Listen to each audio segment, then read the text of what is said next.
Hello friends, welcome back to my channel Earth Mom Dehradun. So दोस्तों, Bigg boss 17 के winner बन चुके हैं मुनव्वर फारूकी। लेकिन मुनव्वर फारूकी के विनर बनने की वजह से अंकिता लोखंडे को अचानक से क्या हो गया?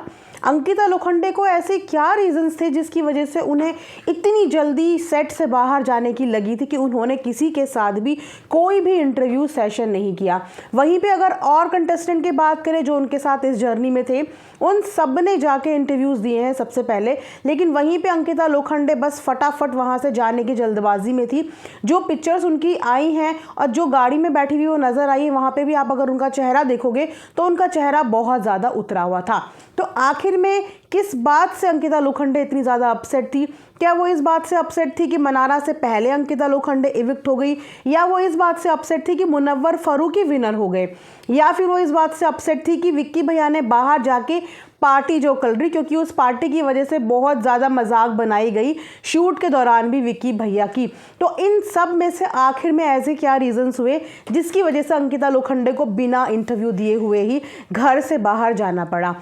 वो घर से चली गई, बिग बॉस के घर से बाहर चली गई। उसके बाद उन्होंने कुछ भी ऐसा पोस्ट नहीं किया। लेकिन फाइनली अंकिता लोखंडे ने भी अपनी चुप्पी तोड़ दी है। जी हाँ, इंस्टाग्राम पे अंकिता लोखंडे ने एक पोस्ट शेयर किया है जिसमें उन्होंने थैंक्स किया है सलमान खान को, जिसमें उन्होंने थैंक्स किया है कलर्स टीवी को, जिसमें उन्होंने थैंक्स किया है एंडमॉल को, और हैशटैग बहुत सारे ऐसे हैशटैग हैं। लेकिन उनमें कहीं पे भी मुनव्वर फारूकी का जिक्र नहीं है। अरे हम ये नहीं बोल रहे कि मुनव्वर फारूकी की तारीफ कर दो, बट आप एक कंपटीशन में एक साथ थे तो कम से कम कांग्रेचुलेशंस बोलना तो बनता था ना। एटलीस्ट आप कांग्रेचुलेशंस तो कह सकते हो, कंपटीशन को हेल्दी वे में तो लेके जा सकते हो, भले ही विनर कोई भी बना हो। इनफैक्ट हमने देखा है बिग बॉस के सीजन में कंटेस्टेंट के आपस में इतने हाई लेवल के झगड़े हुए हैं, लेकिन गेम ओवर होने तक वो बहुत ही हेल्दी तरीके से एक दूसरे से मिले हैं, एक दूसरे को हक किया है, एक दूसरे को कांग्रेचुलेट किया है। लेकिन अंकिता लोखंडे ने अभी तक भी मुनव्वर को कांग्रेचुलेट नहीं किया है।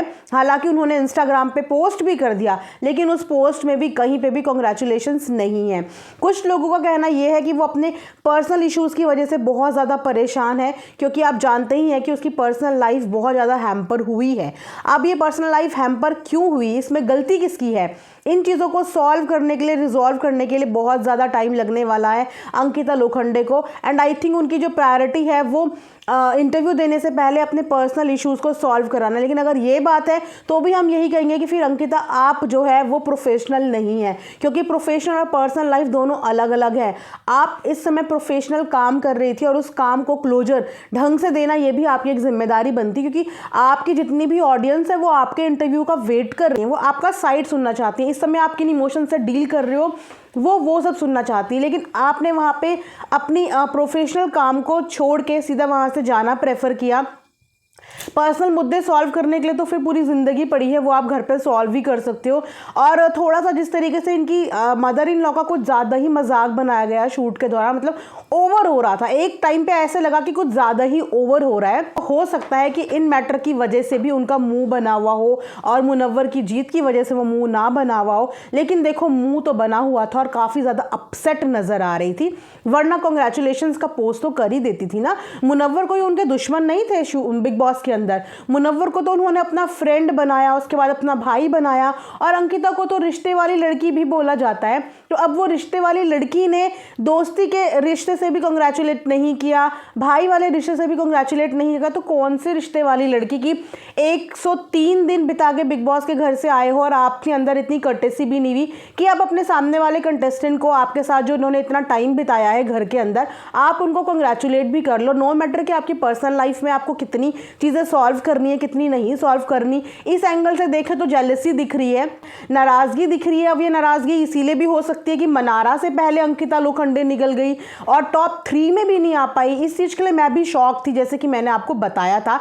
लेकिन थैंकफुली कि वो टास्क हो गया। मैं तो चाहती थी कि ये टास्क ना बहुत पहले से होने लगता। अगर ये टास्क पहले होता ना तो टास्क में एक्चुअली लोगों की रियल पर्सनालिटी सामने आती हैं, और हर बार टास्क में ही लोगों के रिश्ते बिगड़ते हैं और टास्क के दौरान ही लोगों के रिश्ते बनते भी हैं। बिग बॉस ने टास्क को अरेंज करने में ना बहुत ज़्यादा टाइम लगा लिया, वरना जो रियलिटी लास्ट के वीक में देखने को मिली ना, ये पहले ही देखने में आ जाती पर्सनालिटीज़ की आखिर में रियल कौन है। क्योंकि सारा जो स्यापा क्रिएट हुआ वो उस टास्क के बाद ही तो हुआ। हुआ, उससे पहले तो ऐसा कोई स्यापा भी नहीं था, सारा टास्क के बाद ही हुआ। और टास्क के बाद ही बिल्कुल जो है अंकिता की एक अलग ही इमेज निकल के सामने आ गई और उस इमेज की वजह से अनारा जो है वो अंकिता से ऊपर चली गई और अंकिता टॉप 3 में भी नहीं आ पाई। तो अभी कुछ नहीं कहा जा सकता कि डिसअपॉइंटमेंट किस चीज़ का है, टॉप 3 में ना आने का, मुनव्वर के जीत जाने का, या पर्सनल इश्यूज़ को सॉल्व करने का। तो देखते हैं आने वाले दिनों में अंकिता लोखंडे और क्या क्या पोस्ट करती है और कब अपना मीडिया इंटरेक्शन करती है और कब मीडिया के आगे अपने पॉइंट ऑफ व्यू रेस करती है। तो ये थी अभी तक की अपडेट। आई होप आप लोगों को पसंद आई होगी। लाइक शेयर सब्सक्राइब जरूर करें। थैंक